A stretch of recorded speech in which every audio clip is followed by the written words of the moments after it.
Welcome to our online lecture number 3, Searching the Web.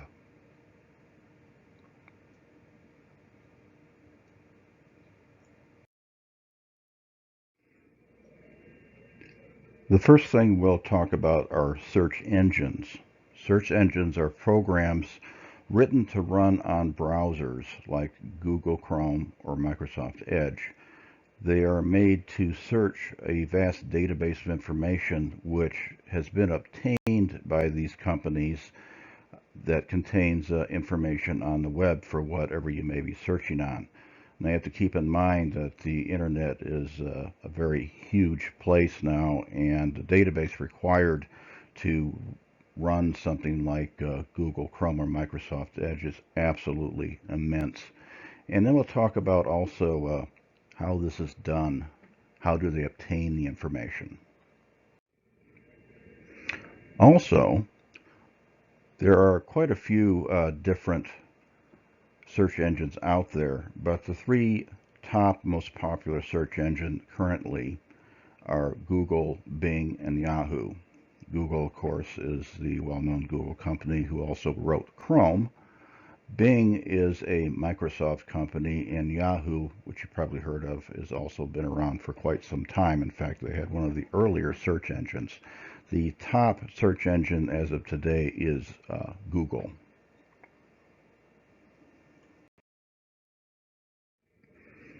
So you're probably wondering, how do these search engines obtain this information? What they have, first of all, is very complex algorithms that perform searches and rank results that you search on. So these vast databases contain a very complex program. Companies like Google are currently using forms of AI or artificial intelligence to do these searches. So now, how do they actually obtain this information? The actual data for these searches is obtained by something called web crawlers, which are actually autonomous programs that seek out web pages they haven't seen before and gather information about those web pages. So they're autonomous, which means they run by themselves on a server, and they're out there constantly looking for new information that's out on the internet that has recently appeared. The things that they look for are keywords and page rankings, update frequencies, inbound and outbound hyperlinks, which means connections to other web pages, number of people visiting it, and topics.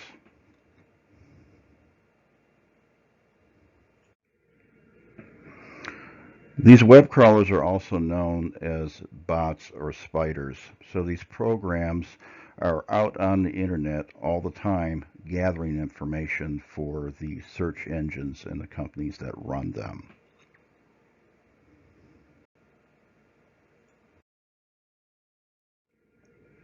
Another important feature of websites that are basically hidden is something called meta tags. These are small lines of text that briefly describe the content of a web page, and they don't appear on the page, although there are ways to find them. But the web crawlers or bots do see them, and they gather that information. So that's one of the main sources of search information, is what appears in these meta tags.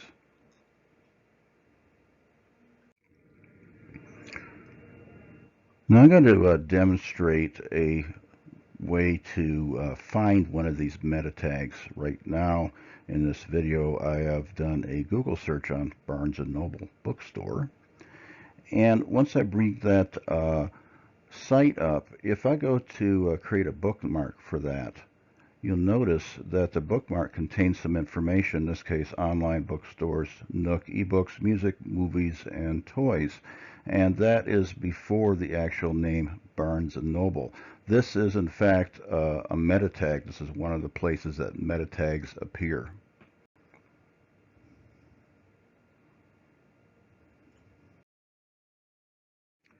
The next thing we're going to talk about is the search process. Now, in our lecture, we have a 5-step process, and we're going to use that to refer to how we're performing our searches. The first part of the process, step one, is to choose the best search tool. As you'll see, in some cases there are better search tools than others, depending on what you are looking for. And two, formulate the search query. We will be using Google Chrome and the Google search engine to formulate some search queries in this lecture and in our lab. And you'll see how that works. Of course, the next step is perform the search and then examine the results. And the fifth step, not everyone does, and that is actually important to evaluate the credibility of the results. So we're going to be looking at that as well. The next thing we're going to look at is the actual formulation of search queries. Now, most of the time when you go on a search engine, you probably type a keyword in that you want to look for and hit enter, and it will find some matches for that. But there are some more advanced methods to track down items that you're looking for. So one of our first terms is keywords. Of course, a keyword is a word that you are searching specifically on. Now, of course, the fewer keywords you have, the less specific your results are going to be. When we look at advanced search operators, those allow us to change the search parameters to be much more specific about what we're looking for. In Google, you can use the OR operator to specify optional keywords, double quotes for specific phrases, the minus sign to exclude a keyword, and two dots to specify numeric ranges, and we'll have a demonstration of all of that. Of course, you can use any combination of those, and this will be under advanced search forms.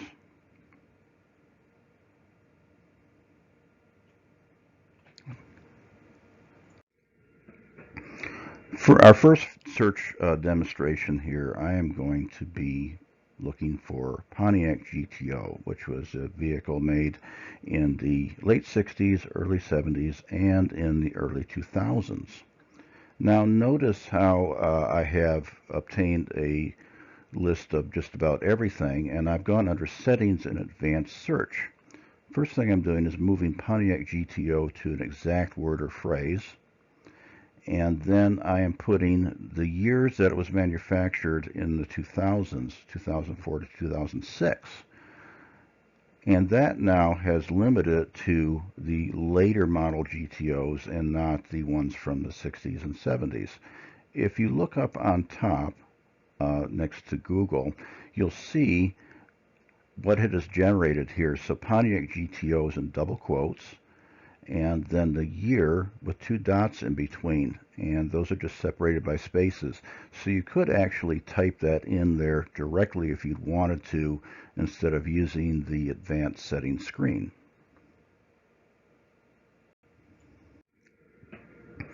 Okay, on this next search, I am going to look for information on Avengers movies from the Marvel universe. And of course, if you type that in, you're going to get quite a few hits on all sorts of things, since they make quite a few movies. I am now going to go to advanced search, and I'm going to look for two specific characters from the Avengers movies, and I'm going to put that in the any of these words section. Note that I am putting them in quotes because there is more than one word in the characters' names. Also, not necessary to put the word or between them. You can simply type them, since they have double quotes around them, you can type them without the word or. Also, in none of these words I put the character Thor. So when I run this search, what you're going to get is any sites that mention those two characters but not the Thor character, so that will not be in any of these. Now take a look at the text that it created here. Avengers movie with Black Widow and Captain America in double quotes and an or, and then the minus sign in front of Thor. That means that it will exclude anything with that word Thor in it, but will include anything with Black Widow or Captain America.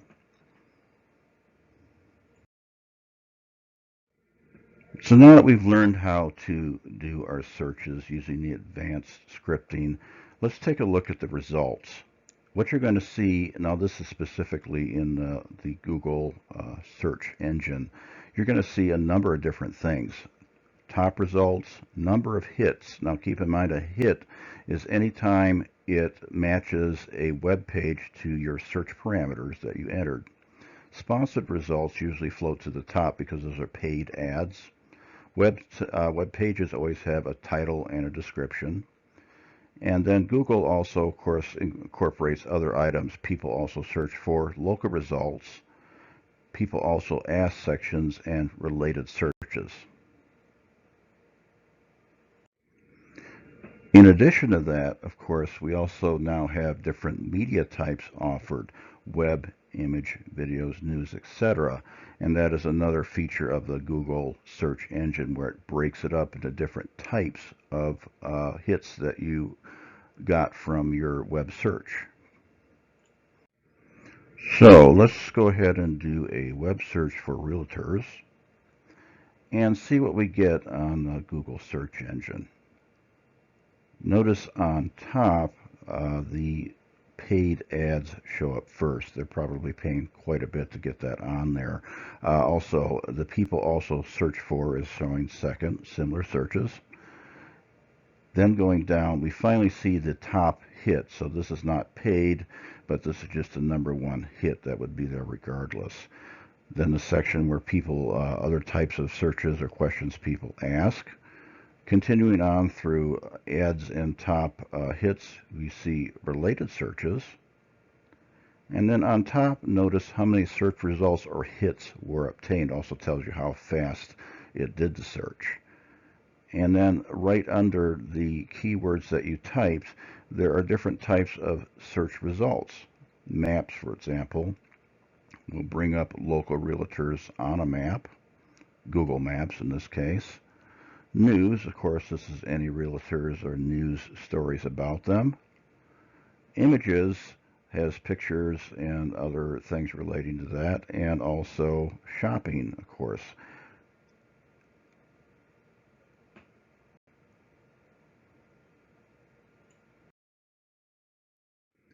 So next, we've done our search, we have this information.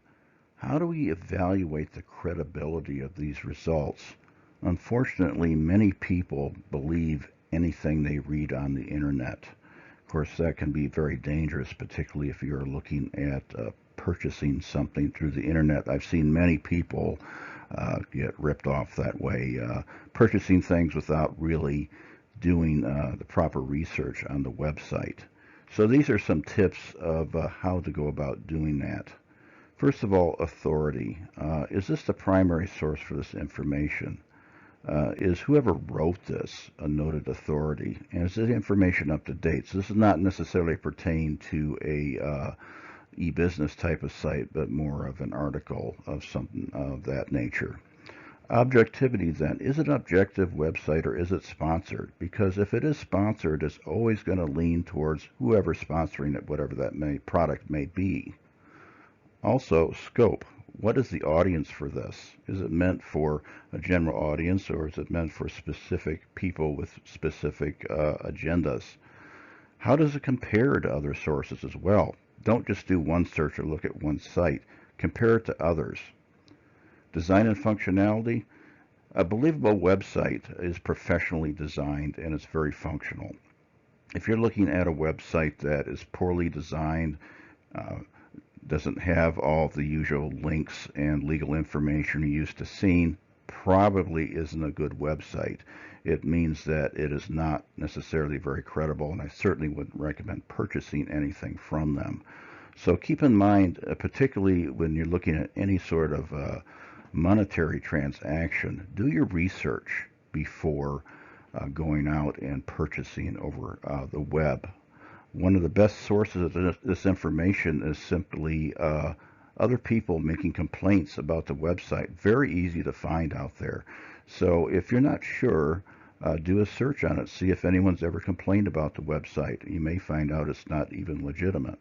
But definitely, whenever you're out there, whether you're looking for information or purchasing or anything of that nature, look at the credibility of the website. Don't just assume that anything they say is correct.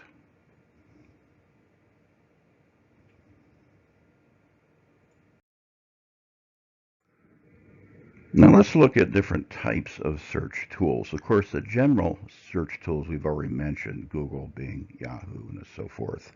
But there are other search engines that are specific for different uses. For example, in business, there's Google My Business or Zoom Info. Jobs, of course, there's Monster, Indeed, and LinkedIn. For legal, Google Scholar, LexisNexis, and others.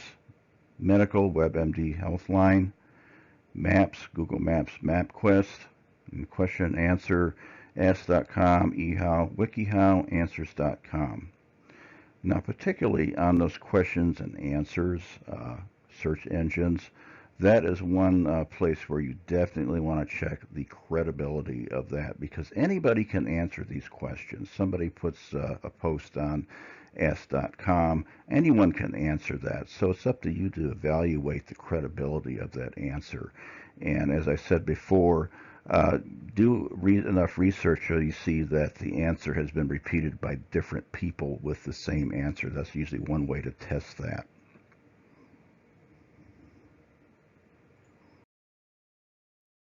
Finally, we're going to look at something called meta-search engines. A meta-search engine is actually a search engine that searches other search engines and collects information. So it's kind of a level up from just a regular search engine. It's taking advantage of all those databases and running a search on all of those simultaneously to give you a more comprehensive list of results. Some of these search engines are specialized, as we're going to see. We're going to be using that one on top called Kayak in our lab for this week. Other ones, Surfwax, Dogpile, Mama, Car2, all meta-search engines, and many of those are used for different things, but occasionally they are helpful. You may get a wider variety of hits instead of using just one single search engine. You are in fact taking advantage of numerous search algorithms that the different companies use to get these results, which do vary.